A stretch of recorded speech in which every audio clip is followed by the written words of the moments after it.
Sa course na ito, ituturo namin ang Microsoft Excel from the basics up to the point na magiging confident ka ng gamitin for your business or career. Sa course na ito, gagamitin natin ang Microsoft Excel 365 version. If ikaw ay gagamit ng earlier version, as long as it's a desktop version, it's okay. However, if ikaw ay gagamit ng web version, medyo mahihirapan kang sumabay sa course na ito dahil may konting pagkakaiba sa kanilang user interface.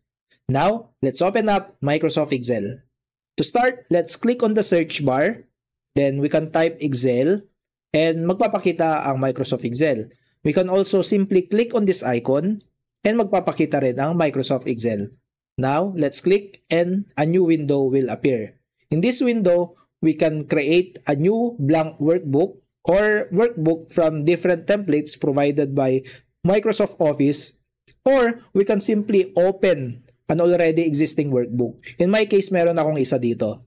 However, we'll just go on with the blank workbook. So, let's click on the blank workbook.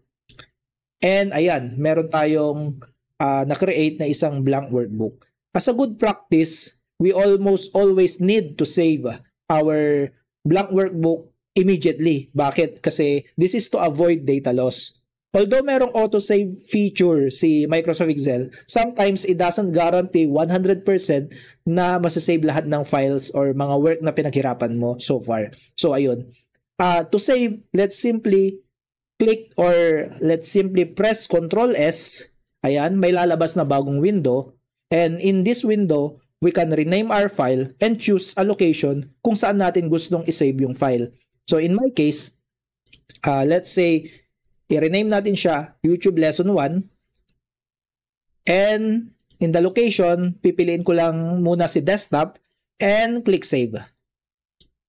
Ayan, so na-save na yung file natin, and to check, we'll go to the desktop at ayan, makikita natin yung file natin, YouTube Lesson 1. In the next lesson, I'll be teaching you the different parts of the Excel workbook.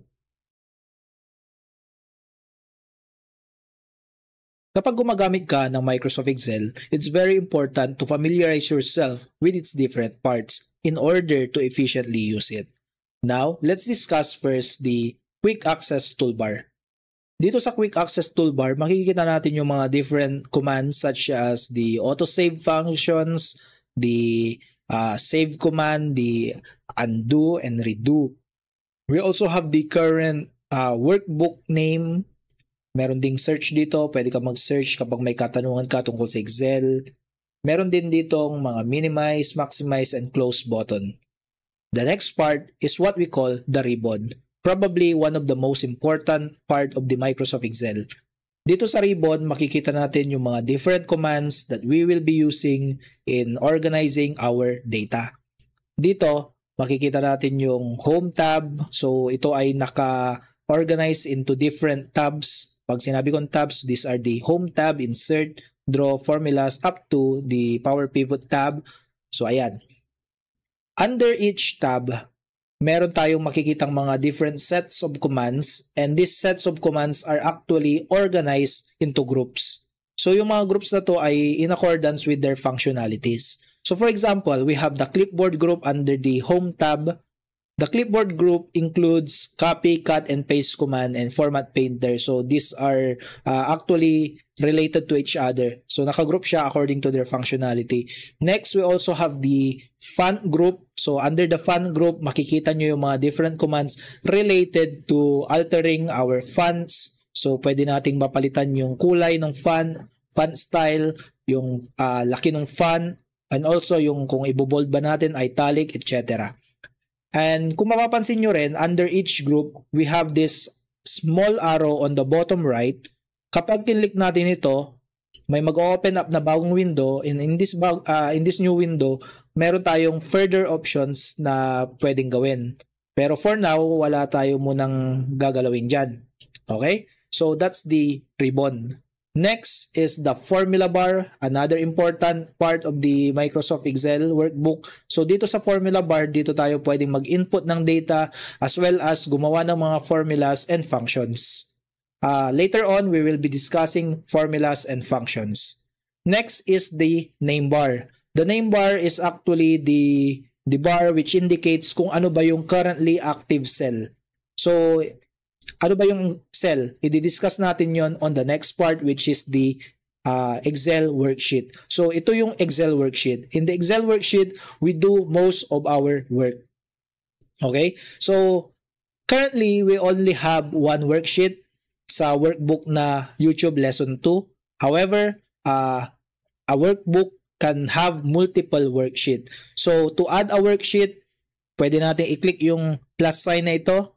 Then, ayan, may bagong worksheet na lalabas. Kanina kasi, nag-insert na ako ng ibang worksheet, kaya nag-jump siya from sheet 1 to sheet 5. Okay? So, ayan. By the way, pwede rin natin i-rename yung ating mga worksheets. So, we can do that by right-clicking, tapos rename. Or, pwede rin namang i-double click natin yung worksheet. Ayan. So, for example, gusto nating pangalanan ito as products dahil dito natin ilista lahat ng ating products. And for example, dito rin, i-rename natin siya as customers. Ililista din natin dito yung mga customers natin. Okay? The next part is the tinatawag nating status bar. Dito sa status bar, usually, very important ito to know the statistics of your worksheets. So, kapag nalagyan na natin ng data ang ating worksheet, dito na natin makikita if gaano ba ito magiging kaimportante. So, very important yan. Every time I refer to the status bar, dito kayo titingin sa bottom portion of the Microsoft Workbook. Okay? So, next lesson will be, we will be tackling the worksheet in details. Earlier, na-discuss natin yung mga different parts of the workbook and one of them is yung worksheet. Ngayon naman, we will discuss in detail kung ano nga ba yung worksheet. Ang worksheet, it is composed of rows and columns. So yung mga columns natin, it's indicated by letters. Column A, column B, column C, column D, and so on. Yung mga rows naman, it's indicated by row numbers. So row 1, row 2, row 3, row 4, and so on. Okay, before we move on, I would like to zoom in our worksheet. So, paano natin to gamitin or gawin? We can simply go to the status bar. Kung mapapansin nyo, meron tayong zoom dito. Currently, it's 100%. So, pwede nating i-click yung 100% or pwede nating gamitin ito. So, zoom out, zoom in. So, pwede rin tayong mag-fill ng custom percentage. So, let's say 300%. Ayan, naka-zoom in na siya. Or pwede rin nating gamitan ng keyboard shortcut, which is, actually, it's a combination of keyboard and mouse shortcut. So, pwede nating pindutin yung control, tapos scroll up natin yung mouse. Pwede rin nating scroll down para mag-zoom out. So, ayan. Ayan. So, okay na ako dito sa 200, let's say, ano na lang, kahit 300 lang, 300%. So, ayan. Okay, so now, let's discuss naman naming ng mga cells. Ano ba ang mga cells? Ito yung mga maliliit na boxes dito. So itong mga boxes na to, pwede siyang maglaman ng data. Actually, maraming types of data which will be discussed in the next lesson. Nandyan yung mga numbers, nandyan yung mga dates, nandyan yung mga formulas and other things. Okay, pero sa next lesson, doon natin i-discuss in detail. Focus muna tayo sa naming. So for example, I selected cell C3 in this case. Paano ko nasabing cell C3 ito? This is because the selected box or cell is currently under column C and besides row 3. Kaya siya tinawag na cell C3. And kung mapapansin nyo rin dun sa name box, currently C3 yung nakalagay because that's the name of the currently active cell. Okay? Next naman, ano nga ba ang active cell?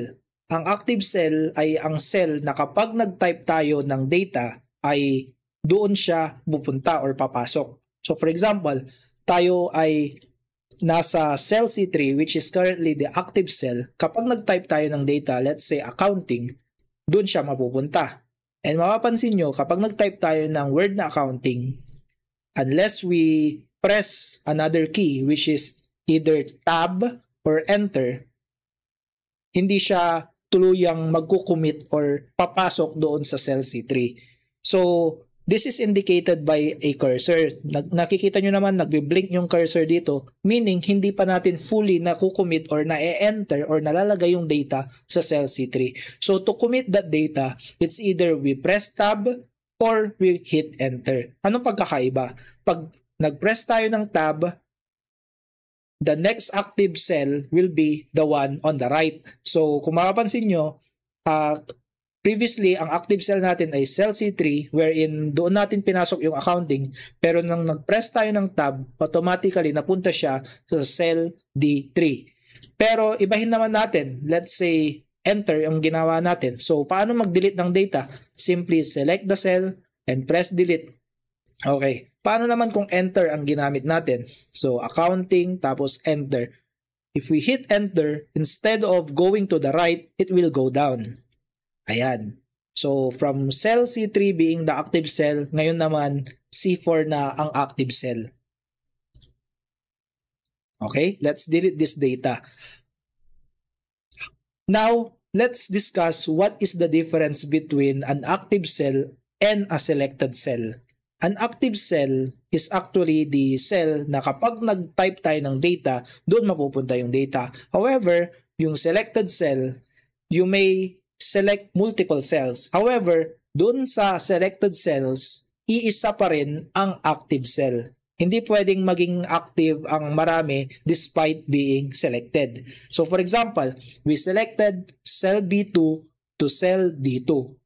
Despite selecting 3 cells, iisa pa rin ang active, which is cell B2. So kapag nag-type tayo ng data, 1, 2, 3, doon pa rin siya mapupunta sa cell B2. And mapapansin nyo, kapag multiple yung selection natin, so ulitin ko, I'll delete this muna. So B2 to D2, kung mapapansin nyo, I'll type a data 1, 2, 3, kahit na ang i-press ko ay enter, mapupunta pa rin siya sa cell C2. Okay? Instead of going down, di ba? Earlier, I discussed na kapag nagpindot tayo ng enter instead of tab, mapupunta siya pababa yung active cell. This is because we made that selection. Okay? At ang selection natin ay between B2 to D2 lang. So therefore, whether tab or enter ang gagamitin natin, it doesn't matter. Pupunta pa rin siya kung ano man lang yung currently selected. Okay? So let's delete this data. Ngayon naman, for example, we have an already existing data. For example, accounting. Ngayon naman, sabi ko, kailangan kong ilagay yung word na plus kasi accounting plus yung channel natin. So, I would like to parang idugtong yung plus after accounting. So, to do that, siguro una mong maisipan is you click on cell B2 and immediately type mo yung word na plus. Pero anong nangyari? Instead of dudugtong yung plus doon sa accounting, pinalitan niya yung word na accounting. It's because we only just click on the cell. So nag-click lang tayo on the cell. Therefore, any data that we re-input on that specific cell will overwrite yung currently existing data, which is yung accounting. So, paano natin gagawin yun? Nadudugtungan lang. Okay, instead of clicking on the cell, we click into the cell. So, paano mag-click into the cell? We double-click. So, kung makapansin mo, okay, ayan. What's the indicator? The indicator is the blinking cursor. Okay, so yung blinking cursor, pwede mong gamitan ng arrow key, ayan, para mag-reposition siya. Or pwede mong simply i-click lang kung saan mo gusto i-position. So, in this case, gusto ko siyang i-position before P dahil dito ko ita-type yung accounting. Ayan, and space. Then, let's press enter. Ayan. So, under column or cell B2, meron na tayong bagong data which is accounting plus ang nakalagay. Okay? So, in the next lesson, we will discuss in detail yung mga different data types na pwedeng ma-hold ng isang cell. In this lesson, pag-aaralan natin yung mga different data types na pwede nating i-input sa bawat cells. The first data type is yung mga numeric data type. Ang mga numeric data type ay from the word itself, mga numbers. Pwede dito yung mga whole numbers such as 1, 2, 3, or yung mga may decimal points such as 1.01, 1.5, and 3.2222 and so on. Next, we have the text data type. So these are the data types aside from numeric characters. So for example, meron tayong accounting which is purely alphabetic, and ganun din sa sumunod, purely alphabetic. Ito naman ay alphanumeric, meaning merong combination of numbers and letters. However, this falls under text data type pa rin dahil meron siyang at least one non-numeric character. And lastly, pwede rin yung mga special characters such as dollar sign, number sign, etc. Next data type is the Boolean or logical data type. Meron lang itong dalawang values which are true and false. And lastly, we have the formula data type wherein ang formula ay laging nag-i-start sa equals. Tingnan nyo ang formula bar. Ang formula bar nakalagay dito equals 1 plus 2. So ang ginagawa ng formula, it will resolve the expression na nakalagay after the equal sign. So for example, tinype natin dito ay 1 plus 2, it will solve for 1 plus 2. So this will be equal to 3. Next naman, under formula pa rin, yung mga formula pwede siyang mag-depend sa mga values ng mga other cells. So in this case, kung mapapansin nyo yung example natin under cell D3, siya ay nakabase sa value ng cell A2 and A3. So pinag-add niya yung values ng dalawang cells na yon and it will result to 3 din. Ito namang isa, hindi siya nakabase sa numeric data types, nakabase siya sa isang text data type. Technically, kinopya niya lang yung laman ng cell B2. And lastly, may mga times na yung mga formula natin ay magre-result into an error. So for example, in our cell D5, pinag-add natin yung value ng cell B2 and cell B3 which is hindi pwedeng gawin dahil hindi naman siya numeric data type. Therefore, magre-result talaga siya into an error. Okay, so yun yung mga different data types na pwede nating i-input in the cells, and in the next lesson, we will learn how to format and use number formats para naman sa mga numeric data types. In this lesson, pag-aaralan naman natin kung paano i-format ang ating mga data. Bago ang lahat, bago tayo pumunta sa specific na pag-format ng mga nasa cells, pag-aralan muna natin kung paano i-format ang ating mga columns and rows. Umpisahan natin sa columns. Ang mga columns ay pwede nating i-resize. Kung ikaw ay for example nasisikipan sa column A, pwede mo itong i-resize by simply clicking in between column A and B. So kung mapapansin mo, yung mouse cursor natin medyo magkakaroon siya ng pagbabago from cross pag nandito siya sa loob ng ating worksheet. Pag nandito naman siya, nakatapat siya sa A or B, naka-arrow key down kung mapapansin mo.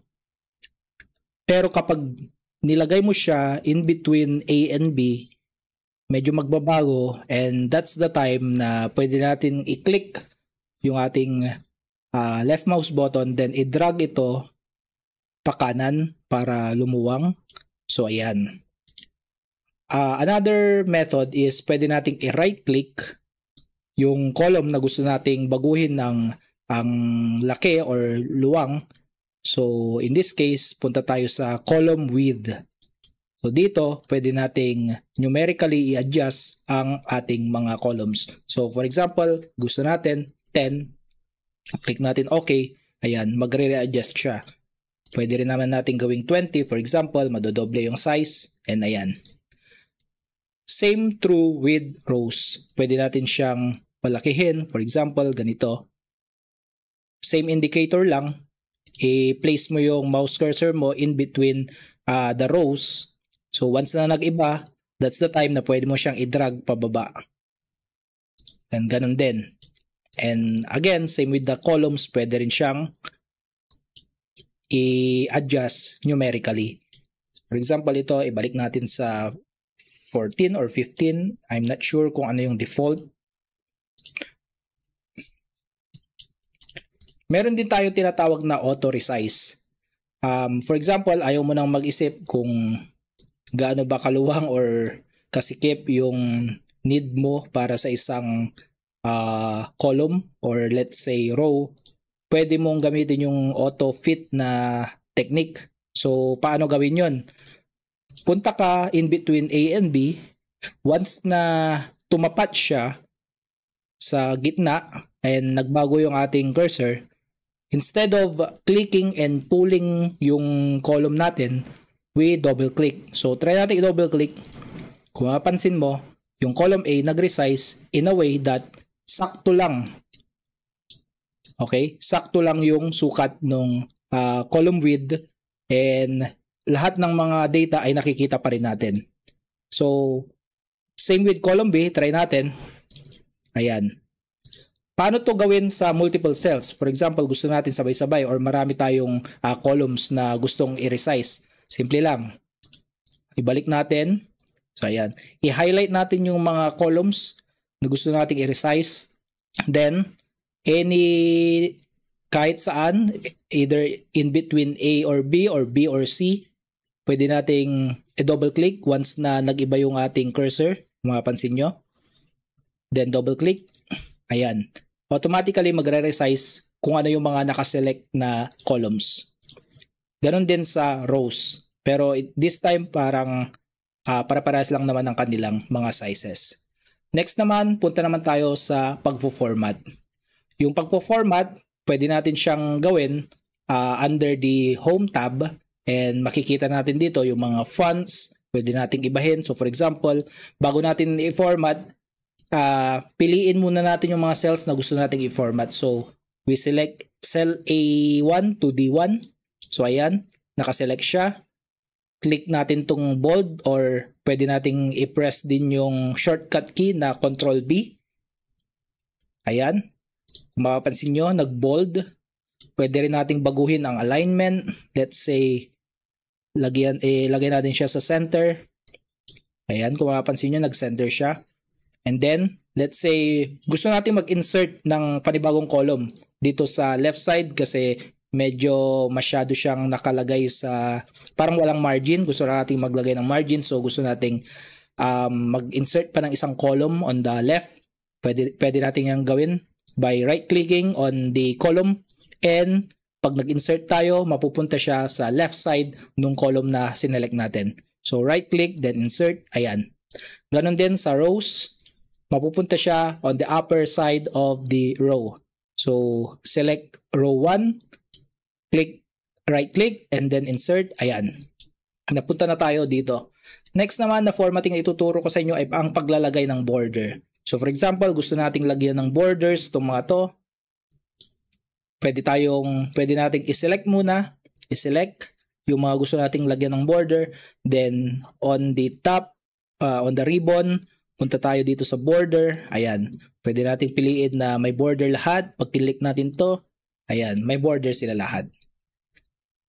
Kung mapapansin nyo rin, yung mga ibang cells na hindi natin nilagyan ng border, meron na yung mga tinatawag nating parang mga grid lines. So kung gusto nyong or ayaw nyong makita itong mga grid lines na to, pwede tayong pumunta sa view and tanggalin natin yung grid lines. I-uncheck lang natin.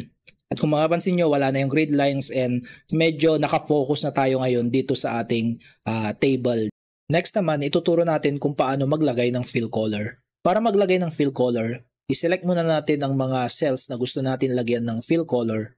And then, punta tayo sa ribbon, under Home tab, we will select the fill command and pipili tayo ng kulay kung ano man ang gusto natin na ilagay as a color.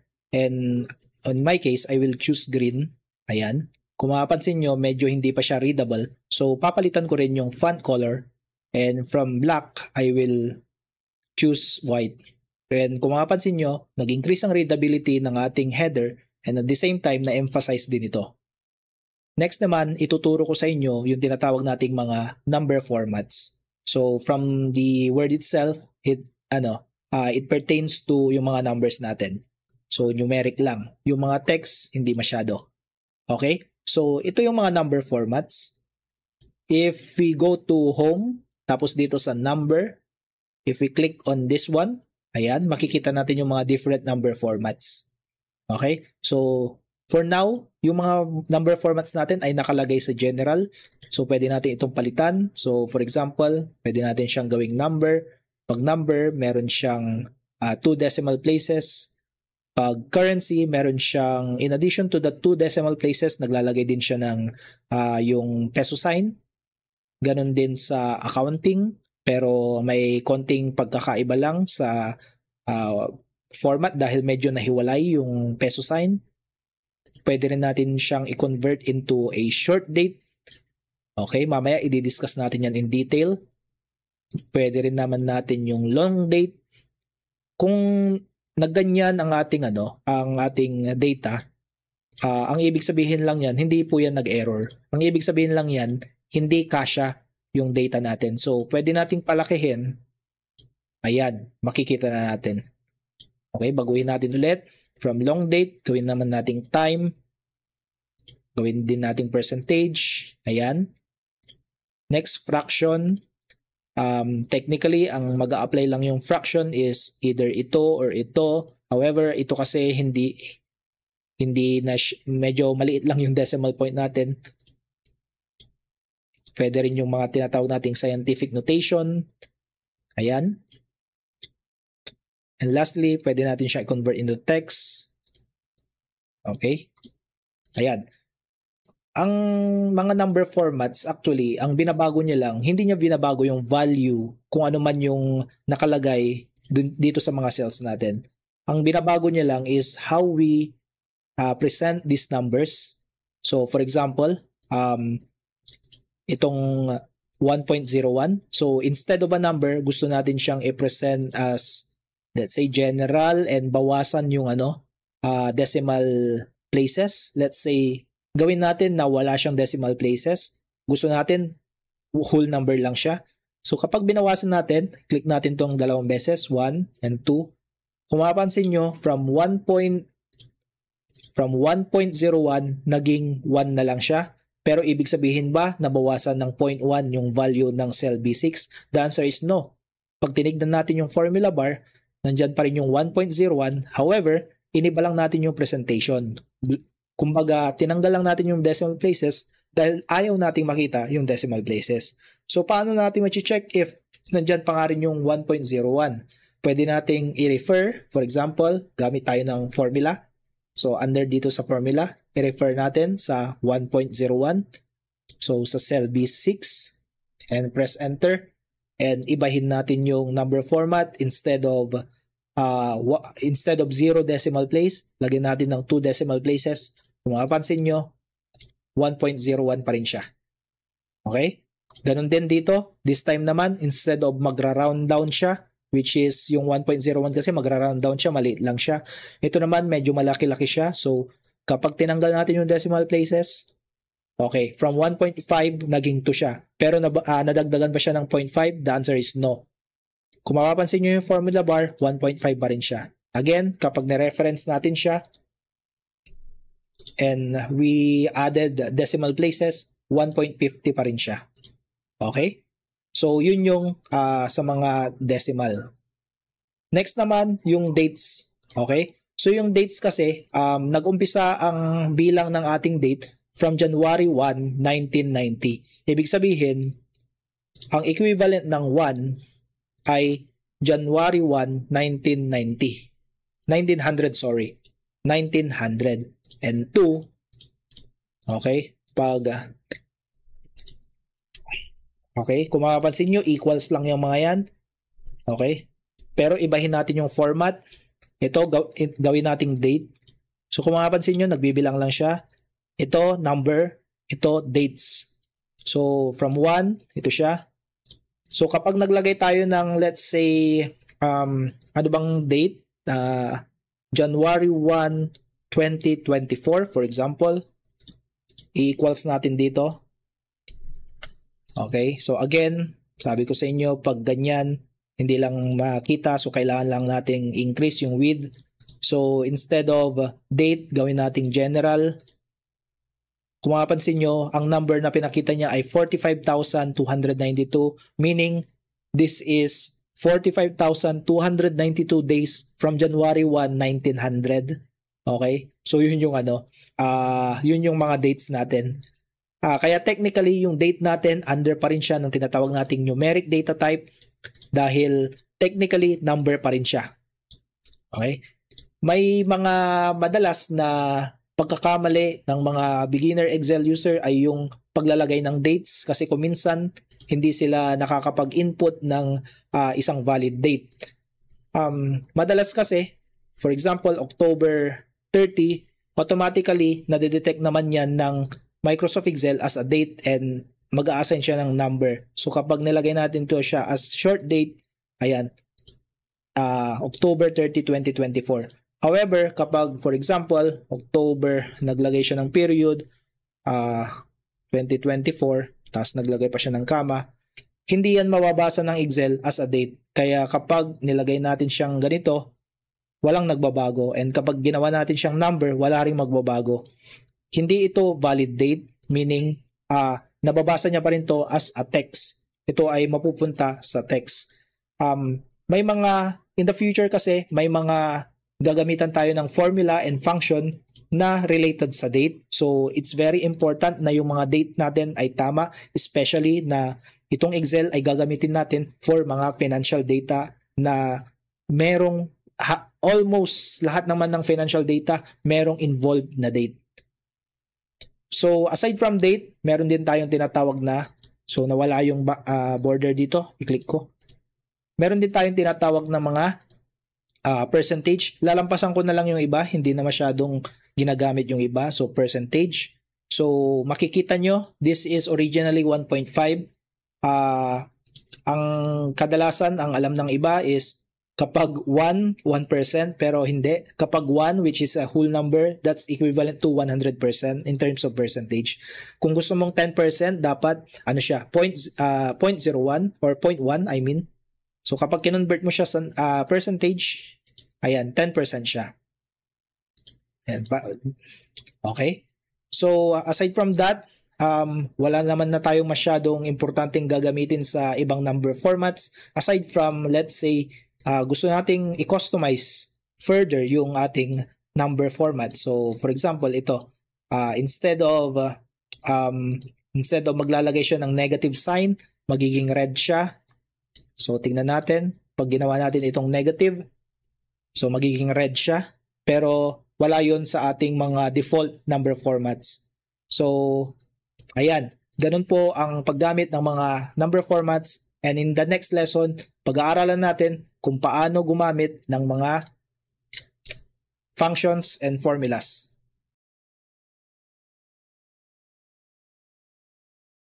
In the previous lesson, napag-aralan natin kung paano i-format ang ating mga cells and numbers para ma-enhance ang kanilang readability. Ngayon naman, pag-aaralan natin ng mga functions and formulas. To start with, let's start with mga simple formulas involving arithmetic operators. So, unahin natin yung addition. So, ang addition, simple lang, gumagamit tayo ng plus sign. So, ang mga formula ay nag-uumpisa sa equals. Pwede tayong maglagay ng 1 plus 2. So, equals 3. Pwede nating pahabain pa yung formula.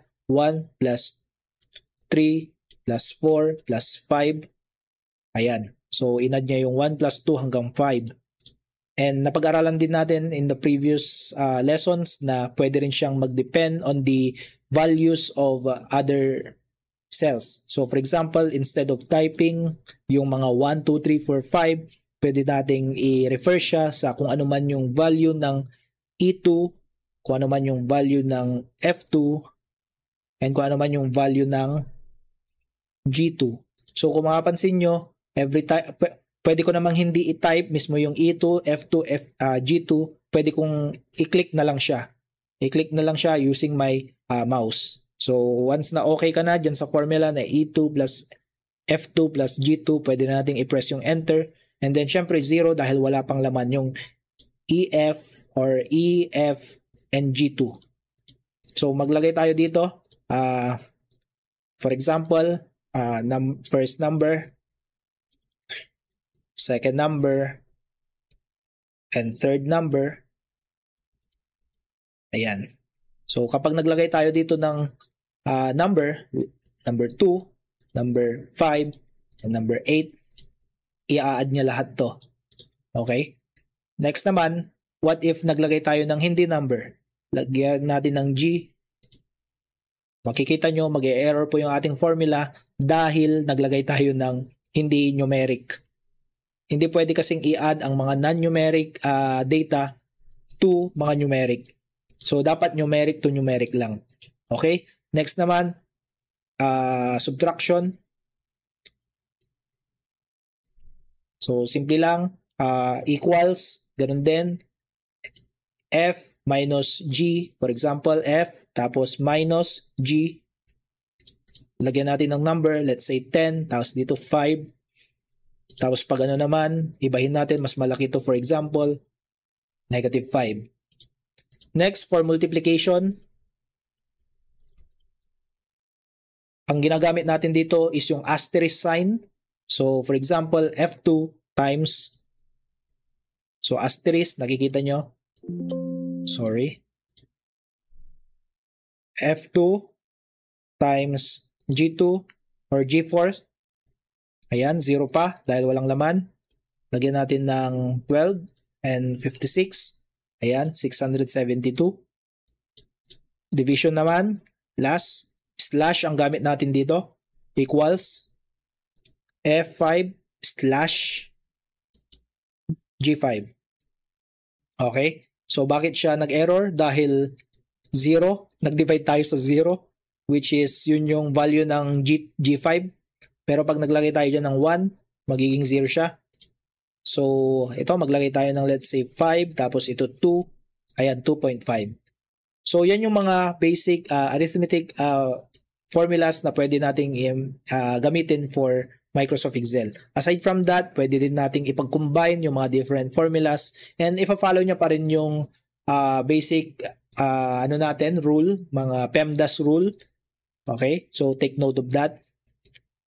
However, next lesson, mapag-aaralan natin ay yung mga functions which is more powerful and maganda siyang gamitin along with the formulas.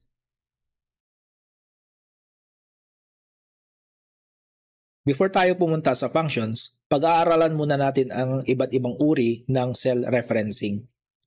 Last time, napag-aaralan natin na ang value ng isang cell ay pwedeng dumepende pa sa value ng iba pang cells. So dito, sa ating example, meron tayong product, quantity, and price, and net sales na column. At ang objective natin dito ay to determine the net sales sa bawat product. So for example, si Apple, nakabenta tayo ng 5 piraso at a price of 20. Ang objective natin ay kunin kung magkano yung total na benta in terms of peso. So para makuha yun, we will multiply the quantity sold by the price. So gagawa tayo ng formula dito sa cell E3. Para gumawa ng formula, let's press equals. Then we will reference cell C3 multiplied by, so using an asterisk sign, multiplied by cell D3. So once we press enter, makukuha niya yung net sales. So this is 5 times 20 equals to 100. Ngayon, ang gagawin ba natin is uulitin lang natin yung ginawa natin? Nako, hindi. Dahil medyo matatagalan tayo pag ganun. So ang gagawin na lang natin ay pwede naman nating i-copy yung formula nito papunta dito sa mga cell E4 to E6. So, paano natin yung gagawin? Iko-control silang natin si cell E3, i-highlight yung mga gusto nating pag-pastean na cells, then we will press Control V. Ayan. Pero ang gusto kong mapansin nyo is ito. Kung mapapansin nyo, ang formula natin, ang original formula natin ay cell C3 multiplied by cell D3. However, nung kinopy natin yung formula papunta sa ibang cells, for instance, yung nasa row 4, instead of cell C3 times D3, naiba siya. Naging cell C4 times cell D5. So, bakit ganun? It's because ang ginawa nating referencing ay yung tinatawag nating relative referencing. Ibig sabihin, yung pagre-reference natin, once na kinopy natin siya sa iba pang cell, ay hindi siya exactly kung ano yung sinulat natin na mga cells ay yun din ang makakopy doon. Ibig sabihin, Mag-move siya depending on the position ng bagong cell na pagpe-pastean mo. So for example, kinopy ko itong cell na ito, then pinaste ko siya dito sa F7 or F7, tama. Kung mapapansin nyo, kapag kinlik natin yung formula bar, instead of nasa cell or nasa column C and nasa column D siya, nag-move yung formula din natin to the right. Ang nangyari, ang nire-reference niya, instead of C and D, naging D and E. It's because nag-move din yung pinag-pastean natin. So nag-move siya one column to the right. Ganon din sa rows, dahil nag-move yung column na or rows na pinag-pastean natin. For example, 1, 2, 3, 4. Mag-move din yung nireference niya na cell na 4 rows below. However, okay sana yon. Yun nga lang, ang mali lang dito is yung column dahil nilagay natin siya sa ibang column. So nag-work siya dito sa ating ibang mga products. However, nung pinaste natin siya sa column F, medyo naiba yung formula dahil wala siya sa tamang column dahil relative referencing nga lang yung ginawa natin. Okay, next naman, pag-aaralan naman natin is yung isa pang uri ng referencing, which is the absolute referencing. Pag sinabi nating absolute referencing, kahit na i-copy-paste natin yung formula na yon sa iba pang cell, hindi mababago kung ano man yung original na nilagay nating cells. So for example, lahat ng mga benta natin ay meron pala tayong 10% discount. Okay? 10% discount. Ilagay natin yung 10% discount dito. So, mapabago yung formula natin. So, instead of simply multiplying quantity sold tapos price, kukunin natin yung discounted total discounted value.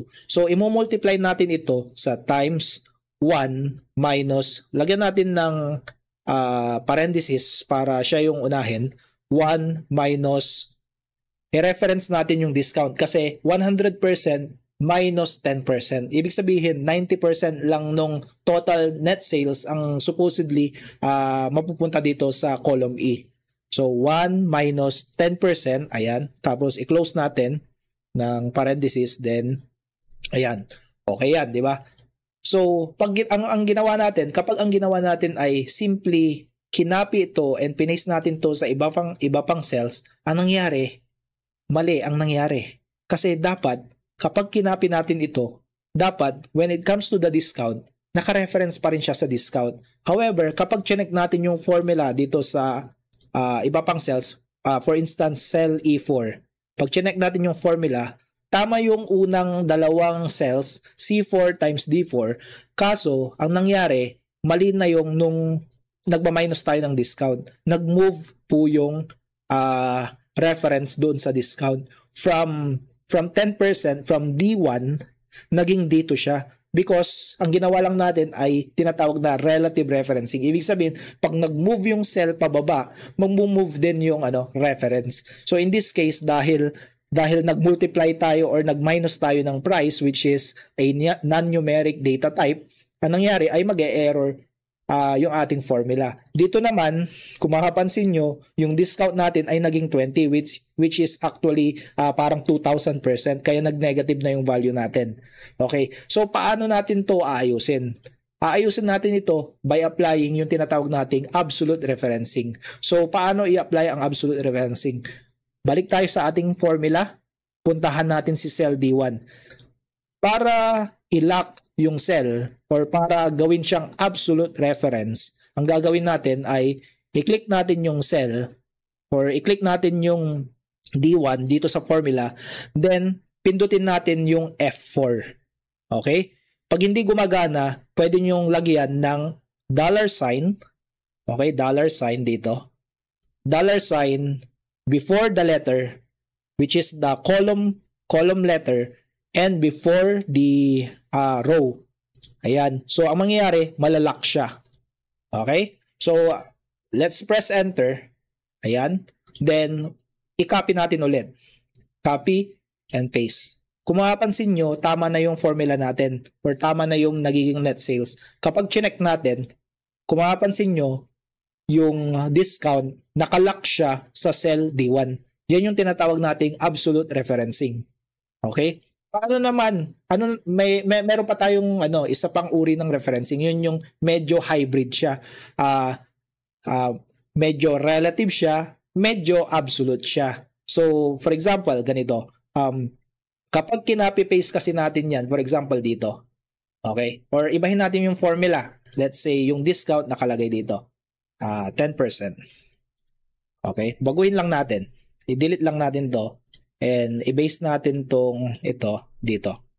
Then press natin F4 o kaya manually pwede nyo naman i-type yung $sign and then i-copy paste ko siya dito. Ngayon, gusto kong mag-compute ng isa pang net sales, for example. Okay? So lagyan natin to ng border. Pero gusto kong i-compute what if ito naman ay for example 5% discount. Ayan. Okay? Kapag kinapi ko yung formula dito, papunta dito, okay? And dinrag ko siya papunta dito, okay? Mali-mali, di ba? So, ang nangyari, pag chinek natin yung formula ng cell F3, ang minomultiply niya D3 and E3, which is itong price at net sales. And ganun din sa, ang tawag dito, sa discount, naka-reference pa rin siya dito sa ating original na gusto natin i-reference na siya sa 5. So paano natin magagawa yun? Pwede nating baguhin yung formula directly. Okay? Pwede nating baguhin yung formula directly. Gawin na lang natin ganito is equal to times. Okay? Tapos times 1 minus tapos gawin nating absolute reference. Ay, sorry. Ayan. Then close natin. Then, i-copy paste natin pababa. Okay? So, pwede naman yan. However, paano kung gusto ko pa ng iba pang net sales? Ulit, what if gusto ko ng 3%, gusto ko makompute yung 3%, gusto ko rin makompute yung 2%, at gusto ko rin makompute yung 1%. Paano kung ganyan? Diba? Iisa-isahin ba natin yan? Hindi natin kailangang isa-isahin yan dahil meron naman tayong tinatawag na parang hybrid ng relative and absolute referencing. So, ituturo ko sa inyo in this case. Ang kailangan lang natin gawin ay iset up yung unang column. So, for example, ito. Punta tayo dito. Medyo liitan natin ng konti para makita yung iba pang column. Ayan. Liitan natin to. Okay. So, ayan. Ang gagawin natin is set up natin yung first column or hindi pala yan ang first column. Ito ang first column. Okay. Ng net sales. So, ayan. Equals quantity sold times ibalik lang natin muna yung formula times 1 minus discount. Okay? I-analyze natin ngayon. Una, gusto natin na kapag kinopy-paste natin yung formula, okay? Yung mga nandito, magre-reference pa rin siya sa cell C and D when it comes to quantity sold and price. However, kapag pinaste natin siya pababa, magre-reference na siya sa mga katapat niyang rows. For example, banana, pineapple, grapes. However, when it comes to the column, dapat hindi siya nagmo-move. So, pwede bang gawin yon? Yes, pwede. Ang gagawin natin is yung tinatawag nating parang hybrid siya hybrid siya na relative and absolute referencing. So pwede nating i-lock yung column, pwede rin nating hindi i-lock yung column, pero pwede nating ma-lock yung row, for example. Okay? So in this case, ano bang gusto nating i-lock? Ang gusto nating i-lock ay yung column. So ang lalagyan lang natin ng $sign ay yung mga columns lang. So for example, in this case, ilalak ko yung cell C3. Ibig sabihin, pag hindi ko nilagyan ng $sign itong 3, magmo-move siya. Pero itong column C, hindi siya magmo-move. Okay? Yun lang yung palatandaan natin diyan. Kung ano yung katabi ng $sign, for example, in this case, ang katabi ng $sign ay yung C, which is the column. Yan ang hindi magmo-move. Ganon din dito. For example, lagyan natin to ng $sign. Okay? So, ito ang hindi magmo-move, yung column D. When it comes to the discount, ang gusto natin, hindi mag-move naman, baliktad naman to. Ang gusto natin, hindi mag-move yung row, pero magmo-move yung column. kasi idadrag natin siya towards the yung mga ibang columns na may 5%, 3%, 2%, and 1%. So ayaw nating mag-move yung row from row 1 dahil pag hinila natin yung pababa, dapat nandyan pa rin siya, naka-reference pa rin dyan yung discount. However, dito sa column, gusto natin siyang mag-move. So, yung column, hindi natin yung lalagyan ng dollar sign. Ang lalagyan natin ng dollar sign ay yung 1. So, in this case, yan, dollar sign, di ba? Once na in-enter natin yan, okay na yan. Okay? Ang mangyayari, pwede natin siyang i-copy, then paste. Ayan. So, okay siya so far sa ating column E sa 10% na discount. Pero, once na pinaste natin kaya dito, okay na kaya siya? Tingnan natin. So, copy and paste. Ayan. Tingnan natin. Tama ba? Okay. Mukhang tama. Okay? So, ayan. Okay? Hindi nag-move, di ba? So, for example, itong cell H5, kapag chinek natin yung formula, naka-reference pa rin siya sa quantity sold, sa price, at sa discount wherein kung saan siya nakatapat. Okay? So, isang shortcut na ituturo ko sa inyo is yung tinatawag nating yung sa yung keyboard shortcut. Pwede natin tong i-control. Okay, sorry. Pwede natin tong Control R. So ayan, kung mapapansin nyo, ang ginawa niya is kinapi niya yung yung column from the right. Pero pwede rin namang ganito. And then Control R. Sorry.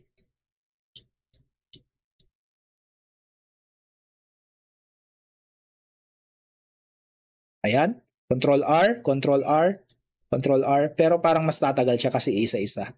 Okay, Control R. Okay. So, parang mas maganda na rin yung copy-paste, di ba? Okay. So, copy, highlight, then paste. Ayan.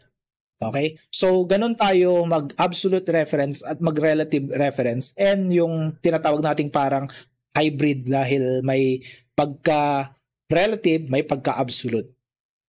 Okay. So, next lesson, pag-aaralan naman na natin ang mga different functions. Pag-aralan naman natin kung ano ang mga functions. Actually, functions are predefined formulas that are already built in Excel. So for example, meron tayong tinatawag na sum function. Pero bago natin ipakita kung paano gamitin ang sum function, tignan muna natin itong table natin kung paano natin kukunin ang total ng ating mga sales. So gawa tayo dito ng total row. Ayan. Last time na pag-aralan natin na under formula, lagi natin ginagamit ang equals. So, ayan. Kung gusto natin kunin ang total quantity sold, kukunin natin or i-add natin lahat ng mga quantity sold. So, for example, ito, C3 plus C4 plus C5 plus C6. Kung mapapansin mo, ayan, inad niya lahat. And pwede rin nating i-copy ito and i-paste dito para hindi na natin ulitin. So, for example, ito, kung mapapansin nyo, i-click ko yung formula bar, ayan. And ganun din sa mga ibang columns. Okay. Ang isang dilemma lang dito, what if meron tayong hundreds of products aside from apple, banana, pineapple, grapes, etc. Meron tayong 100 product. Ganun ba ang gagawin natin? I-add natin isa-isa per row? Okay? So this time, dito papasok yung tinatawag nating mga functions. Mga functions, actually, mga formulas din yung mga yan. Kaso, pinrogram na siya. Pinrogram na siya ni Microsoft Excel and pwede natin siyang gamitin by simply typing in the name of the function. So for example, in this case, ang pwede natin gamitin dito is yung tinatawag nating sum function. So paano nga ba gumamit ng function? Same with formula, gagamit din lang tayo ng equals sa umpisa, equals, and itatype natin yung pangalan ng function. So for example, yung sum function. Sum, ayan. Kung makikita nyo, pag kapindot pa lang natin ng first letter, marami na tayong makikitang different functions dito. Pero hindi naman yan lahat actually ay gagamitin natin. So, in the latter part of this video, actually ipapakita natin yung mga most commonly used function which will be beneficial sa paggamit natin ng Microsoft Excel. Okay? Siyempre, isa na dyan yung sum function. Okay? Yung sum, tapos ang gagawin lang natin, once na nakita na natin yung sum dito, naka-highlight siya in blue, pwede nating i-press yung tab at kung mapapansin nyo, ayan, equal sum, automatically naglagay siya ng opening parenthesis. Kung mapapansin nyo rin yung sa formula bar, naglagay siya ng opening parenthesis. At makikita nyo rin dito, ano yung hinahanap niya. Ano yung susunod mong ilalagay. Ang susunod mo daw ilalagay ay number 1, number 2, then comma, dot, dot, dot. Ang ibig sabihin nun, iselect mo daw yung mga numbers na gusto mong isum lahat. So, it's looking for what we call an array. Okay? Pag array ang hinahanap niya, meaning magse-select tayo ng multiple cells. So in this case, isi-select natin si cell C3 to C6. So pwede tayong gumamit ng mouse in this case at i-drag siya pababa. Pero again, it doesn't solve our problem kanina na what if meron tayong hundreds and hundreds or even thousands of products. So, pwede na tayong gumamit ng keyboard shortcut in this case. Pwede nating i-click muna si, what do you call this? Si cell C6. Pwede nating, okay, tuturuan ko kayo kung paano mas mabilis mag-select gamit ang ating keyboard. Press Control, then press Shift, sabay-sabay sila. Control, Shift, then pindutin nyo si arrow key up. So, arrow key up, kung mapapansin nyo, automatically, pumunta kaagad yung selection natin sa pinakataas. Pero syempre, hindi naman natin i-add si quantity solved. So, still, while holding Control Shift, ibaba lang natin ng isang beses. Okay? Pero, bumaba naman siya sa pinakababa. Okay? So, ulitin natin, Control Shift, pinakamataas, tapos this time, okay? Instead of pressing both the Control and Shift, ang i-hold lang natin ay yung Shift. Ayan. Isang beses lang siyang bumaba. So, sabihin natin we have, let's say, thousands of products. Kahit thousands pa yan, mabilis lang natin siya magagawa using that keyboard shortcut. So, huwag nyo kakalimutan, kapag gusto nyong umakyat agad yung selection nyo, pwede kayong gumamit ng Control plus Shift and yung mga arrow keys ninyo. Kung pataas, ipipindot nyo ay arrow key up. Pag nanggaling naman kayo sa baba, for example, in this case, burahin muna natin. Kapag nanggaling kayo, kumari kinlik nyo sa taas, pwede nyong Control, Shift, arrow key down. Ayan, bababa naman siya. However, nasama niya pati si 7, kaya iakyat natin siya ng isang beses. Gusto nyong umakyat or bumaba lang siya ng isang beses, pwede, tanggalin nyo yung pag-hold nyo sa Control. Iwanan nyo lang si Shift. Then, pindutin nyo si Shift. Then, kung mapapansin nyo, pag pinindot ko yung arrow key up, ayan, from C7 naging C6. Dahil yun lang yung gusto nating maselect. So, pwede na natin tong i-enter. Once na na-enter natin, ayan, 35. Again, gusto rin nating i-copy itong formula na to pa-right. So, copy, okay?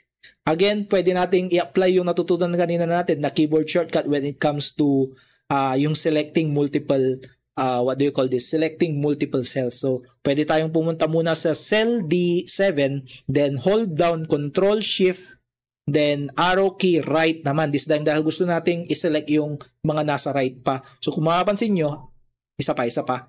Ayan. So, kung mapapansin nyo, automatically, sinelect niya hanggang sa dulo. Okay? So, once na na-select na yan, pwede nating i-Control V. Ayan. Okay? However, it doesn't make sense na ina-add yung price. So, i-delete na lang natin yan. Ayan.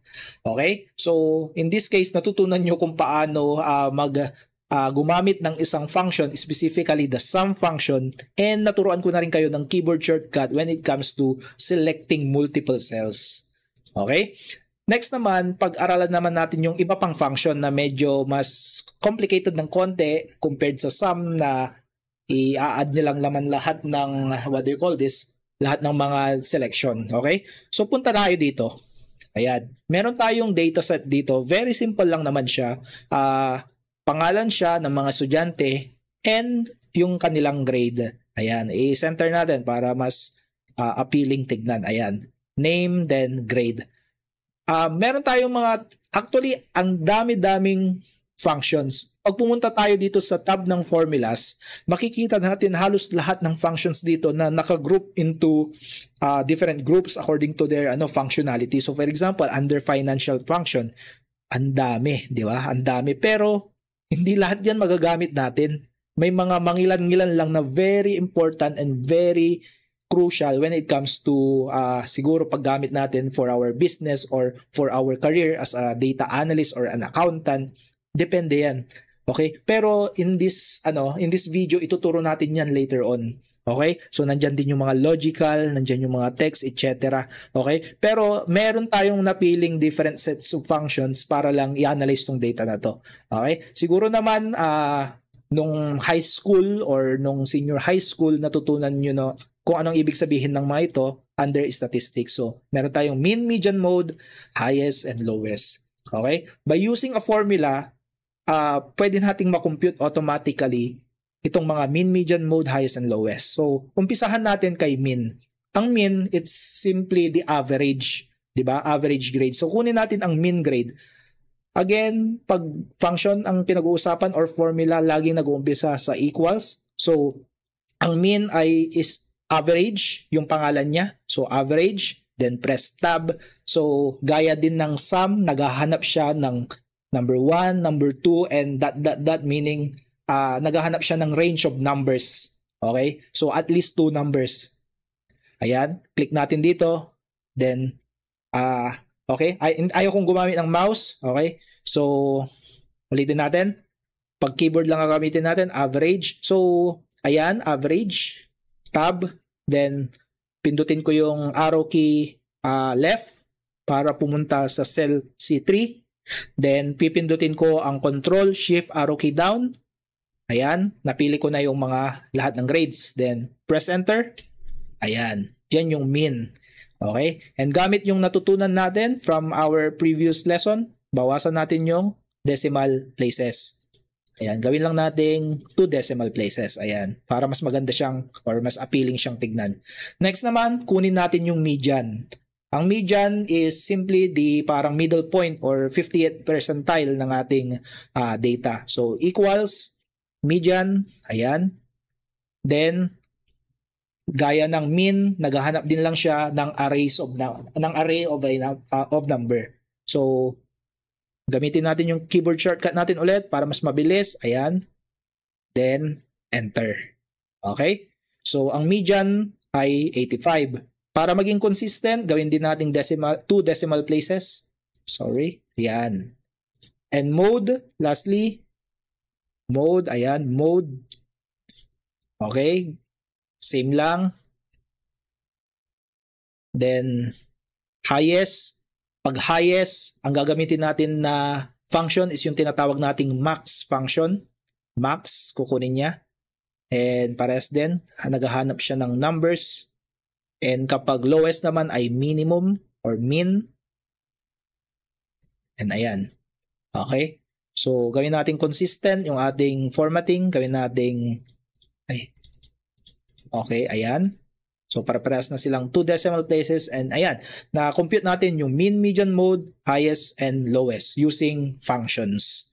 In our next topic, pag-aaralan natin yung mga more advanced function pa. In this lesson, pag-aaralan natin yung mga different text functions. So ano nga ba yung mga text functions? Ito ay mga functions that lets you manipulate yung laman or analyze yung laman ng isang text data type.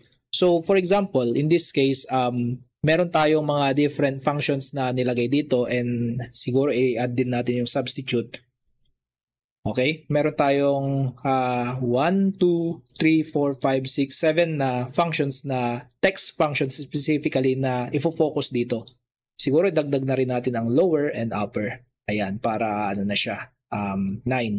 However, pag tinignan nyo yung actually marami pa yan. Pero hindi naman lahat yan is important enough para pag-aralan natin. And I believe once na napag-aralan mo tong mga different functions na to, hindi na magiging ganun kahirap pag-aralan pa yung iba. So, umpisahan natin sa trim text function. Ang trim text function is tinatanggal niya yung mga ang tawag dito, mga leading spaces. So, saan ko nakukuha by the way yung mga tawag dito, mga meaning na ito aside from alam ko kung paano sila mag-work. Actually, mababasa nyo rin dito. For example, hanapin natin yung trim. Pag tinapat nyo yung cursor nyo, ayan, removes all spaces from a text string except for single spaces between words. Okay, so from the word itself, yun nga, tatanggalin nyo yung mga spaces except yung mga spaces na nagse-separate between two words. So for in this case, Naruto Uzumaki, we have a space between Naruto and Uzumaki. Hindi niya yung tatanggalin. Ang tatanggalin niya yung mga leading spaces. Pag chinek kasi natin dito sa formula bar, nakikita niyo yung cursor. Hindi po nagtatapos yung data natin after I sa Uzumaki. Meron pang space after ng Uzumaki pag pinindot natin yung arrow key. Kung mapapansin nyo, tumutuloy-tuloy pa rin yung ating cursor. Ganon din sa unahan. Meron ding isang space na nasa unahan. Okay? So, madali lang yan tanggalin. If, for example, iisa lang yung ganyan. Pwede naman nating i-delete and i-delete din dito. However, paano kung marami? Diba? Paano kung marami yung ganyang data? Pwede tayong gumamit ng tinatawag nating trim function. So, para gumamit ng function, pindutin lang natin yung equals, tapos ipindot yung, i-type yung trim, then tab, then i-select natin yung text, and then press enter. So kung mapapansin nyo, wala na siyang leading spaces, wala na rin siyang spaces yung after the Uzumaki. So paano natin malalaman if na-delete nga talaga yung spaces? Tingnan natin. Una, bilangin natin yung spaces. Meron siyang 1, 2, and 3 sa kanan. Okay? Meron siyang 1, 2, 3 sa kanan and meron siyang isa sa kaliwa. Okay? Yung mga spaces, kapag kinuha natin yung length ng isang text or ng isang data, pati space is maa-add. So ito, isa ulit itong text function that allows you to, or that returns the number of characters including spaces sa isang cell. So for example, kukunin natin yung length ni itong original data natin. So meron tayong 18. Nabilang natin kanina na merong 3 spaces after yung Uzumaki. Syempre hindi natin isasama yung space in between Naruto Uzumaki dahil hindi naman yung tinatanggal ng trim. Ang tinatanggal niya ay yung mga leading spaces and yung mga spaces after the data. So ayan. So meron tayong 3 spaces on the right at merong isang space on the left. So ang expected natin, pag kinuha natin yung length nung converted data, dapat mabawasan siya ng 4 na characters, which is yung 4 na spaces. So kapag kinuha natin yung length nitong converted data, it should be 14, which is what we expected, 14. Okay? So by checking if gumana yung trim function, napag-aralan din natin kung paano gumagana yung length function or len function. Okay? So next, gawin naman natin is pag-aralan ano ba yung find function. Itong find function, kapag ginamit mo itong function na ito sa isang text, is hahanapin niya yung position nung hinahanap mong text. So for example, gusto kong hanapin saan naka-position or what position pang ilan yung space. So for example, in this case, dito sa Naruto Uzumaki, gamitin natin itong converted data. Kung bibilangin natin, Naruto, di ba? N, 1, 2, 3, 4, 5, 6, 7. Pang 7 siya. Pero ayaw nating gawin yun. Dahil what if marami tayong ganyang data? Okay? Marami tayong ganyang data. Hindi natin yung iisa-isahin. Gagamitan natin yan ng function. So kapag gusto nating hanapin yung position ng space na yan, gagamit tayo ng find function, then, okay, ito, mukhang first time nating makakagamit ng function na may more than one parameter. Dahil yung mga first functions na mga nagamit natin, such as the trim, the length, and yung mga iba pa, yung mga sum, and yung mga statistical function, usually, isang parameter lang yung hinahanap niya eh. Okay? Usually, yung mga nauna, mga isang array lang. Ito naman, yung trim and length, isang parameter lang, which is yung isang cell lang ang kailangan niya. Pero this time, kung mapapansin nyo, multiple parameters ang hinahanap niya. Okay? So, paano ko nasabi na multiple parameters yung hinahanap niya bukod sa dahil alam ko na tong function na to? Ito, makikita natin dito sa tooltip. Okay? Makikita nyo dito, find. Ang hinahanap niya, find text. Okay? So, ano yung first parameter? Find text. Ano daw yung hinahanap nating text? Ang hinahanap nating space, wala namang text yun. Meron, mag-space tayo. So, paano maglagay ng text sa formula? Ang paglalagay ng text sa formula, hindi mo siya pwedeng gawing space lang, tapos comma, then you proceed with the next parameter. Hindi pwedeng ganun. Every time na maglalagay tayo ng isang text, okay? Pag hindi number, for example, hindi numeric, text, as in, ano siya, ABCD, lagi natin siyang i-enclose sa tinatawag nating quotations. Ayan. So, dahil ang hinahanap natin ay space, in between the quotation, maglagay tayo ng space. Ayan. Okay? Then, proceed na tayo sa next parameter. And gusto ko, pansinin nyo rin, pag kinlik ko before the comma, nakalagay siya sa find text. Dahil ito daw yung first parameter natin. Pag pinindot ko after the comma, pupunta na siya sa next parameter. Okay? It's an magandang indicator siya para alam natin kung anong parameter na yung hindi pa natin na ilalagay. So, yung next parameter daw is saan daw natin hahanapin itong text na ito. So, simply, we will just reference dito. So, C4. Okay? So, meron pang isang parameter pero usually kapag nakaganyan siya na meron siyang square bracket, usually that's only optional. In this case, hindi na natin masyadong gagamitin yan. So, let's close this for now.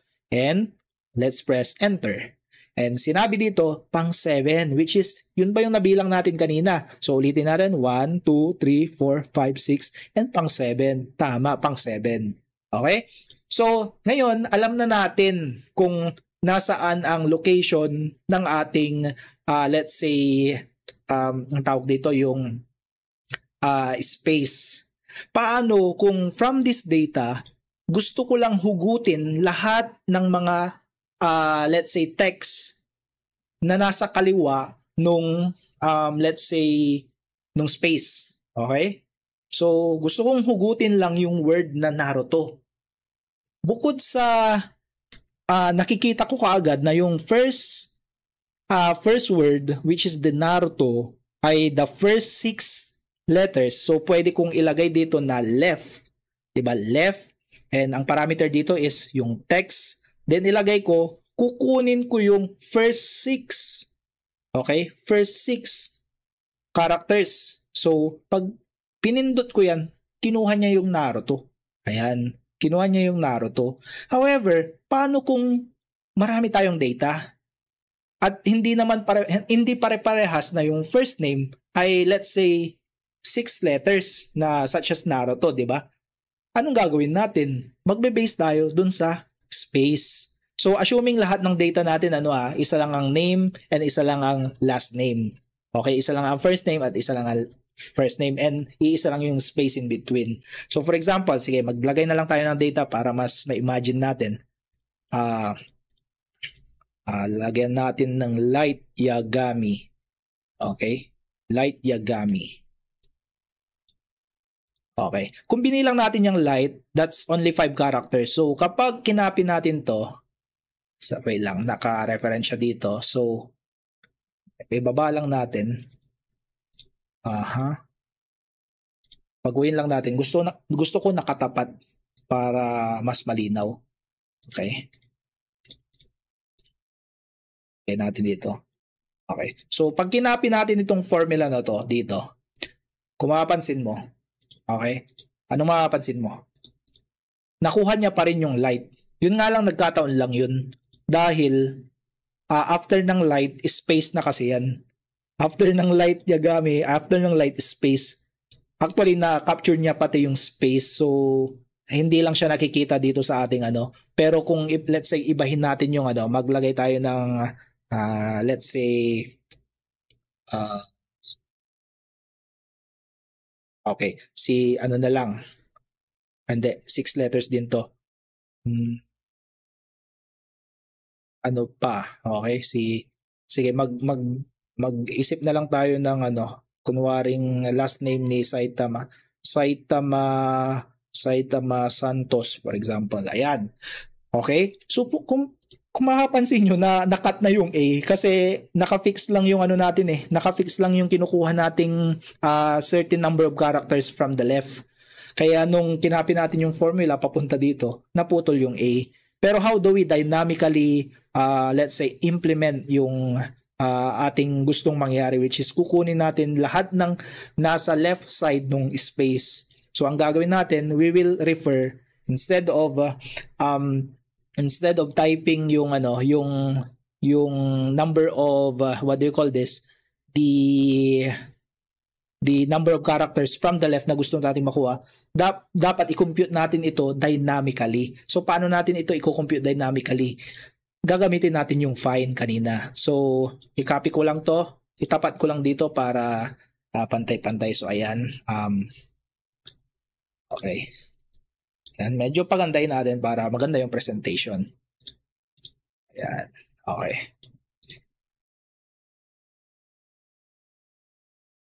Ayan, okay. So kunin din natin, i-find din natin yung kay Saitama Santos. Lagay din natin dito. So based sa data natin, pang 8 daw yung space. Ayan. So paano natin dynamically makakuha yun? Ang gagawin natin is i-refer natin yung ano natin based sa position nung tawag dito, nung space. So ang position ng space ay pang number 7. Kaso ang gusto nating makuha, hindi natin gustong makuha yung space eh. So magma-1 tayo. Okay? Ang gusto kasi nating makuha yung lahat ng mga characters, number of characters after doon sa space. Okay? Or before doon sa space, I mean. Okay? So yung space is position at 7. Therefore, ang kukunin natin ay mula 6 pababa. Okay? Mula position 6 pababa. So magma-1 tayo. At ganun din ang gagawin natin dito. Okay? Or ikakopy na lang natin yung formula. Ayan. Kung mapapansin nyo, dynamically nakuha niya. Okay? Nakuha niya yung Saitama na word. Ngayon naman, ito yung first name. Ilagay natin para left function. Pero ito yung first name. Di ba? Gusto naman natin makuha this time is the last name. So, ang gagamitin natin dito is right naman. Okay? So, yung right, we will be going with the baliktad naman siya. This time, gusto nating makuha yung after ng space, okay, after ng 7, kukunin natin lahat ng pang 8 onwards. Yun nga lang, paano natin magagawa yun? Kapag minano-mano kasi natin yan, na kinuha yung right, then kinuha natin dito from this text, then nagbilang tayo, for example, Uzumaki, so 1, yung I, 2, 3, 4, 5, 6, 7. So 7, okay? Yung 7, yung last 7 characters kukunin natin. Okay? Which is makukuha naman using that function. However, kag kinopy-paste mo na siya dito, okay? Nakuha din, pero nagkataon, tignan mo hindi siya pantay dahil nakuha din yung space before the S. Okay, which is ayaw natin kasi hindi siya nagpapantay oh. And let's say ibayin natin yung Saitama, let's say tan na lang, Saitama tan. Okay, ayan. Kung mapapansin nyo, aside from the tan, nasama din yung ama dahil yun nga, fix yung number of characters na kinukuha natin. So again, dynamically kukunin natin yung lahat ng number of characters na nasa right nung space. Nasa right nung space in between this first name and last name. Okay? So paano natin gagawin yun?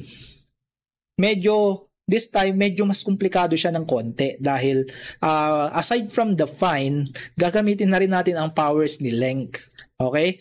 So, i-copy-paste lang natin tong length para makuha din natin yung length ni... Okay, so mali. I-refer natin to dito sa converted data. Then, ganun din dito. Tanggalin na natin to. Okay, i-delete natin to para hindi masyadong... Okay, so ayan, nakuha natin yung length. So yan yung total number of characters including the space in between the first and second name or last name. In combination with these two, makukuha natin yan dynamically. So, paano? Ang gagawin natin is kukunin natin yung right. Okay? Kukunin natin yung right nung nasa data na ito. Okay? Pero ilan? Ang gagawin natin is kukunin yung length. Okay? Kukunin yung length. Or simply, i-click na lang pa lang to. Okay? I-click nyo na lang to. Nandito na pala yung length. Minus 7. Okay? Bakit minus 7? Okay? Tama. Kasi yung 7, yun yung position nung space, which is, for example, itong Naruto Uzumaki, 1, 2, 3, 4, 5, 6. 6 yung O, and pang 7 yung space. Sakto, pag yung susunod na is 8, 9, 10, 11, 12, 13, 14. So, pag 14, minus natin yung 7, nakasama din na naalis na yung tawag dito, yung space. So, yan yung gagamitin nating formula all throughout. Okay? Kapag kinapin natin to, then pinaste natin dito, ayan, makukuha lang din yung tan lang. Okay? So, in this lesson actually, napag-aralan natin na yung mga formula or yung mga functions ay very helpful siya, especially on yung manipulating yung mga text, di ba? And actually, hiniwalay natin sila, pero kung tutuusin, itong mga formula na to, pwede siyang pagtagpi-tagbihin. Meaning, for example, wala tong column E and F. Instead of E4, pwede ko namang ilagay yung mismong formula na length, tapos i-click ko lang siya. Medyo tricky lang yung paglalagay ng opening and closing parenthesis. Okay? And ganun din sa find, pwede ko rin, instead of F4, pwede ko rin i-type dito yung find, tapos opening, closing. Ayan. Tapos in between find, hahanapin ko yung space, then comma, within itong text na to. So it will result to the same result. Yun nga lang, as a beginner, baka malito ka kapag pinagsama-sama mo kaagad yung mga functions within each other. Pero possible siya. As much as possible, in my work din, kapag I am dealing with very overly complicated data analysis, di ba? Ang ginagawa ko, gumagawa rin ako ng mga ganito. Ang tawag ko sa mga ganito ay mga helper columns, because it helps me break down my formula para mas madali kong makita and mas madali kong ma-analyze yung mga ginagawa ko. Okay? So next, hindi pa pala natin na hindi pa pala natin na pag-aralan yung substitute and So, ilagay natin, maglagay tayo ng bawang example. So, yung substitute, technically, ang ginagawa nito ay nire-replace niya yung isang specific text na i-specify mo dun sa function ng iba pang text. So, for example, gawa tayo dito ng Naruto, tas underscore Uzumaki, for example, di ba? Uzumaki. Okay? Tas lagyan din natin ng Hokage. Hokage underscore. Ayan. Gusto ko, instead of underscore, palitan natin yan ng mga spaces. Okay? So, madali lang yan gawin. Equals, substitute, then, ano daw yung text. Okay? First parameter natin is ano daw yung text. Kung saan may isa-substitute tayo, piliin natin to. Next. Okay, old text. Ano yung old text? Ang old text ay yung papalitan. So, ang papalitan natin ay underscore. Tulad ng sabi ko kanina, every time na may lalagay tayo sa mga function na na text, ay ilalagay natin siya in between yung mga quotations. Then, comma, yung ipapalit naman natin. Okay? So, ang ipapalit natin ay space. Diba? Okay. So, ayan, i-close natin. Then, enter. Kung mapapansin mo, instead of underscore, naging na siya, spaces. Hokage, Naruto, Uzumaki. Okay? And lastly, yung dalawang last functions natin, ang ginagawa nito, they simply change the casing of the letters natin. So, pag lower, lahat sila malo-lower case. So, kapag lower, tapos pinili natin yung text, for example, ito, lahat sila magiging small letters. Kapag upper naman, equals upper, lahat sila magiging uppercase. So, ayan. Okay? So, yan yung mga very important text functions na kailangan nating Kung meron pa kayong alam na ibang text function, pwede nyong i-comment below para sa next video, itatakal natin. Okay? So, on the next lesson, we will learn about more functions that are complicated aside from the text functions. In this lesson, pag-aaralan natin yung mga lookup functions. Bago ang lahat, i-analyze muna natin yung table na aking prepare. So una, meron tayong product table, and pangalawa, meron tayong suppliers table. Dito sa ating product table, nandito yung mga ID column, ID ng product, nandito yung product name, nandito rin yung supplier ID. However, yung supplier name, yun yung kulang and yun yung kailangan nating i-fill up in this case. At gagamitin natin yung suppliers table para hanapin yun. In this case, kung mapapansin nyo, lilima lang yung ating data. Medyo madali siyang hanapin manually. So, pwede nating i-copy-paste 2 or 3 muna. We have light, then Saitama dito. Okay? However, what if yung product natin or product listing natin ay more than 5, let's say, thousands. Diba? So, medyo mahirapan tayo and lalo na kapag hindi lang din 3 yung supplier. May hihirapan tayo pag ganun. So in this case, pwede natin gamitin yung mga tinatawag nating lookup functions. Unahin muna natin yung isa sa pinaka basic, which is the lookup function. Okay? So equals lookup, then tab, ayan. Makikita natin kung ano yung mga hinahanap na parameters. Number 1, lookup value. So, ano daw yung hahanapin natin? Ang hahanapin natin is yung nasa left side, which is yung 1. So, i-click natin yung 1, then comma. And next is lookup vector. Saan natin hahanapin yung 1?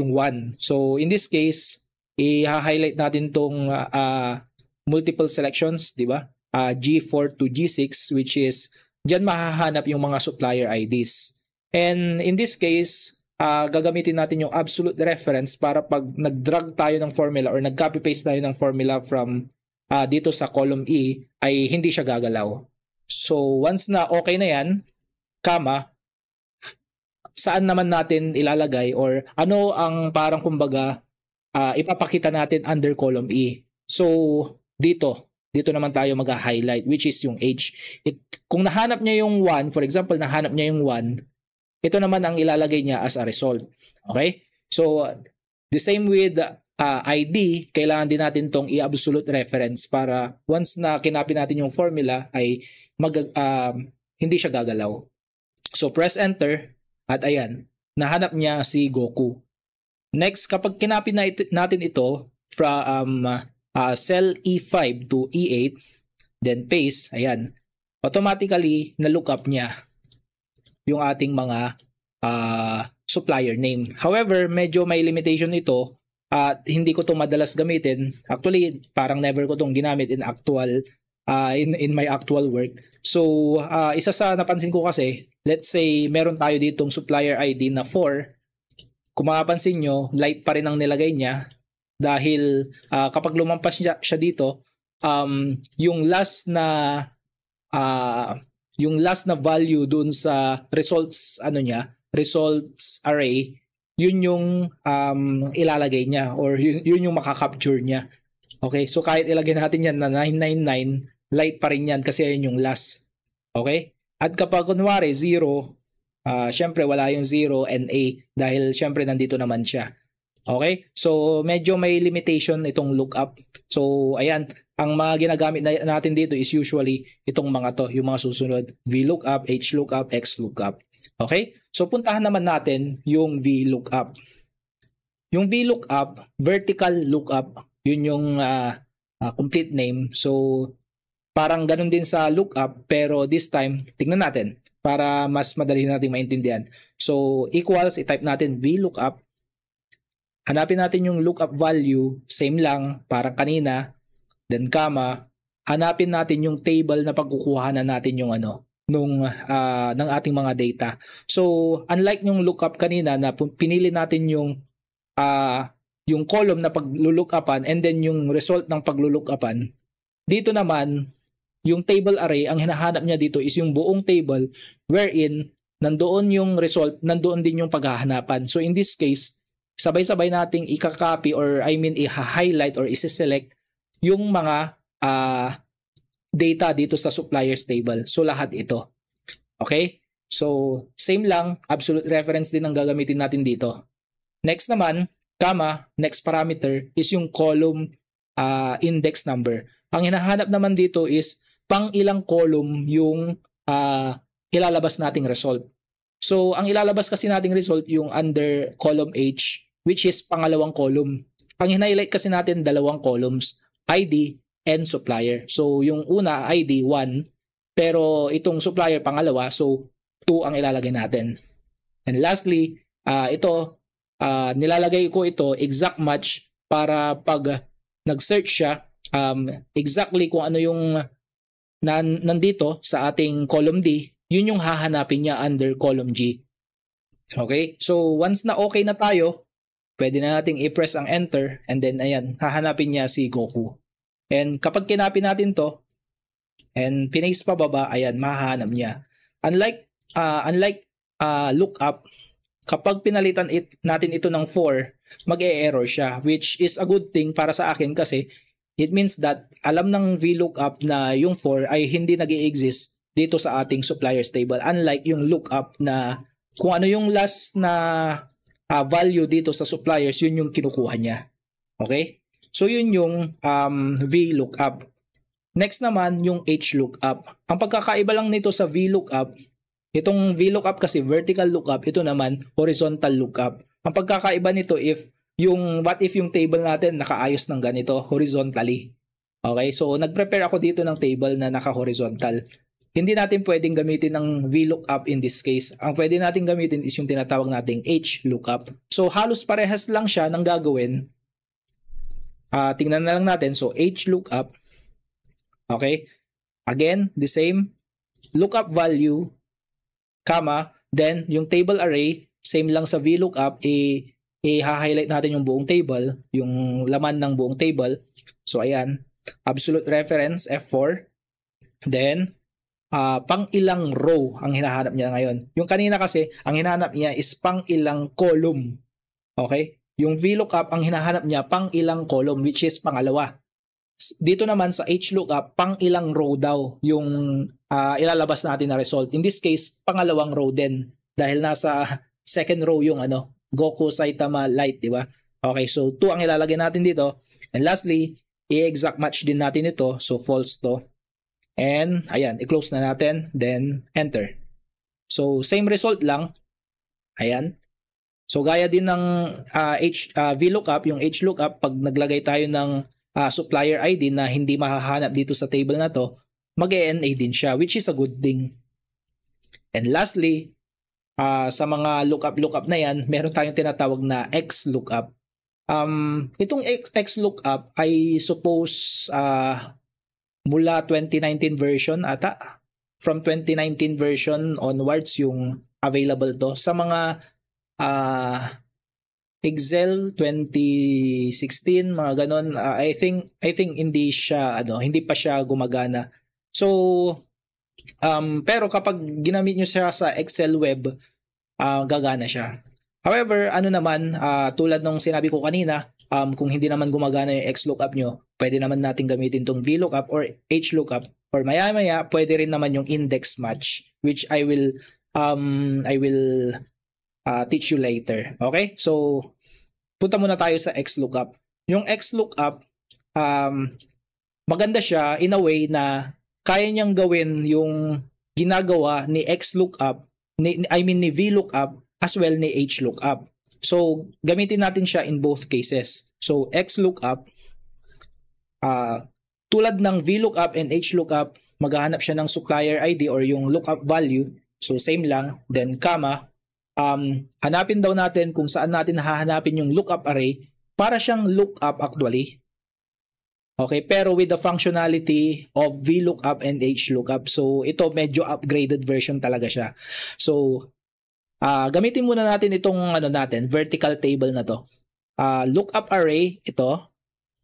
I-absolute reference natin. Then, ano daw yung magiging return array natin dito naman. Ito yung i-reflect niya once na nahanap niya yung nasa column G. Okay. At kung mapapansin nyo, marami pang pwedeng ilagay na parameters. Meron ditong if not found, kung ano yung match mode, and kung ano yung search mode. Siguro, para sa akin, ilalagay ko lang dito if not found tapos yung match mode. So, yung if not found, ilalagay natin not found. Okay? Kung mapapansin nyo, pag naglalagay ako ulit ng text, nilalagay ko lagi ito sa quotation mark. So, wag nyo kakalimutan yon. And lastly, yung match mode, exact match lang ilalagay ko dito. Pero actually, pwede naman nating i-blanko ito kasi automatically kapag hindi natin nilagyan, by default, exact match yung nilalagay niya. So, pwede natin yung hindi na lang ilagay and then i-close na lang. Okay? So, kapag kinopy-paste natin yan, ayan. Okay? What if palitan natin tong data, gawin natin 4. Kung mapapansin nyo, ayan. Yung nilagay natin kanina, no, not found, yun yung magre-reflect kapag not found talaga instead of yung error message na NA. So, ibalik natin sa 3. Ngayon naman, what if yung data mo ay naka-horizontal gaya ng ganito? Same lang. Kapag XLOOKUP ang ginamit natin, kayang-kaya niyang kayang-kaya niyang i-lookup yan, parang HLOOKUP din. So, kapag merong XLOOKUP yung computer mo or yung Excel version mo, never mo nang gagamitin yung VLOOKUP or HLOOKUP dahil XLOOKUP lang sapat na. Okay? So, XLOOKUP, ayan, kunin natin yung lookup value. Hanapin natin yung lookup array. Saan daw natin hahanapin yung ito, yung supplier ID. Nandito, i-highlight natin. Absolute reference F4, then comma, return array. Kung ano yung i-return natin array, this one, absolute reference ulit. If not found, ilagay natin ulit yung not found. Then, i-close na natin. And okay. And kung mapapansin nyo, gagana siya like a breeze. Ayan. Okay? So, with the functionality of both VLOOKUP and HLOOKUP and yung syntax ay parang lookup. And kapag binago rin natin, ayan, not found, di ba? Okay? So, ayan. Yan yung mga different lookup, VLOOKUP, HLOOKUP, and XLOOKUP. Ito naman, medyo kakaiba tong susunod. Yung index and then the match. Okay? Very useful ito kapag medyo kakaiba yung itsura ng table natin. So, for example, nakikita nyo to. Hindi nakatapat. Okay? Hindi nakatapat. At the same time, medyo malayong hindi rin kasunod na column. Kasi unlike dito, for example, ID, katapat niya na nga, tapos kasunod niya kaagad.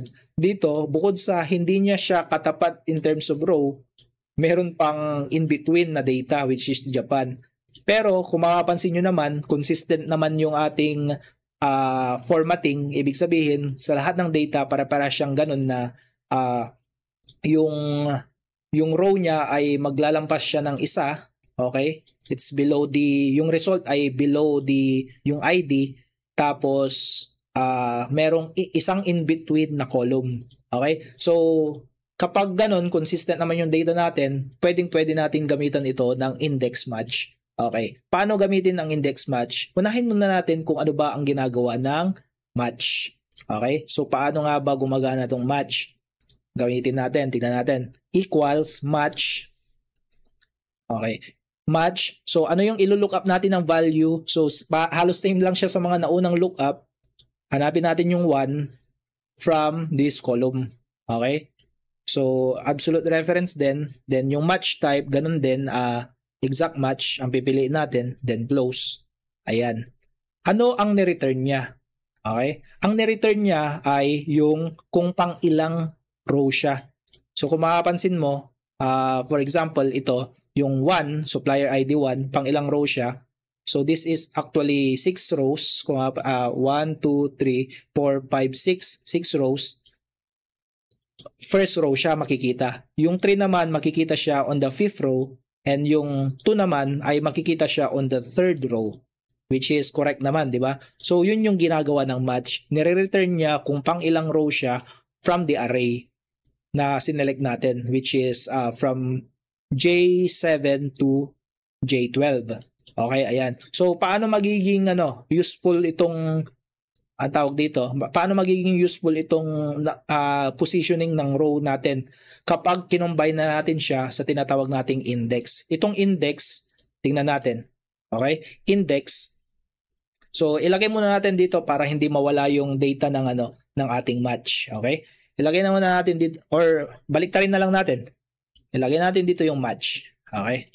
Kaso, yun nga, nag-ano siya. Nag-NA siya dahil dito na siya naka-reference. Okay? Lagay lang natin dito. Then, ayan. Okay na yan. Okay. Tapos tanggalin muna natin to. Tanggalin muna natin yung border para hindi nakakalito.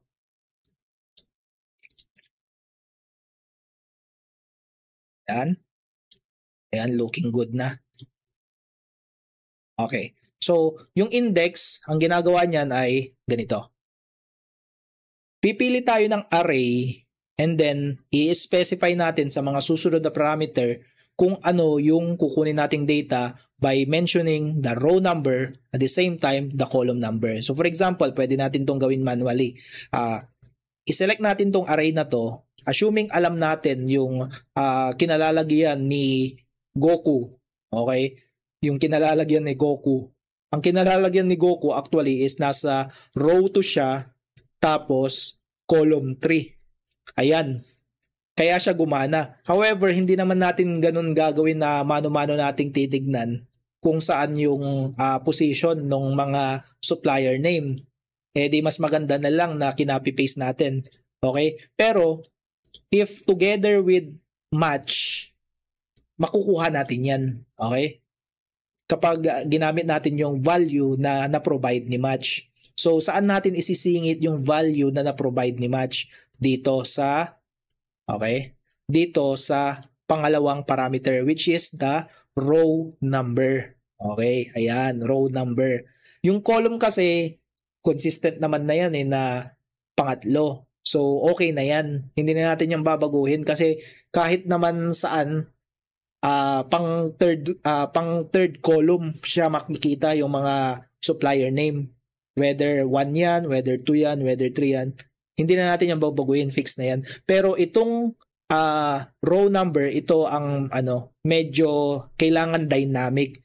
So, kapag ginamitan natin ng match, okay, ayan, isisingit natin in between, nakikita nyo, in between siya, yung dalawang comma dito. Okay, second parameter siya ng index. Then, dito sa loob ng match, gawin natin yung ginawa natin kanina. Ito yung lookup value. Then, hahanapin natin or saan yung array natin na paglulukapan natin. Then, gamitan natin ng absolute reference, F4. And then, ayan. Okay? Once na in-enter natin yan, mali pa rin. Bakit mali pa rin? Okay, ganito. Kasi, kung mapapansin natin, yung Goku nga, yung supplier name, nasa row, one row after nung supplier ID. So makikita mo, kung nandito sa row 7, si supplier ID, yung supplier name nasa row 8. And consistent yan sa mga iba pang data. For example, itong si supplier ID number 2 nasa row 9, yung kanyang supplier name ay nasa row 10. So ang gagawin lang natin dyan, simple lang, dahil alam natin na consistent naman na one row after mo makikita yung supplier name after the supplier ID, ang gagawin natin, after ng match, magpa-plus 1 lang tayo dito. Okay? So ayan, match tapos plus 1. Okay? Once nag-enter tayo, kung mapapansin nyo, gagana na yan. Okay? Ayan. Kapag kinopy-paste natin yung formula, gagana na rin yan. Ayan. So, yun yung index match na combination ng ating isa sa mga medyo mahirap din na tinatawag dito mga lookup functions. Okay? So, in the next lesson, we will learn about conditional functions.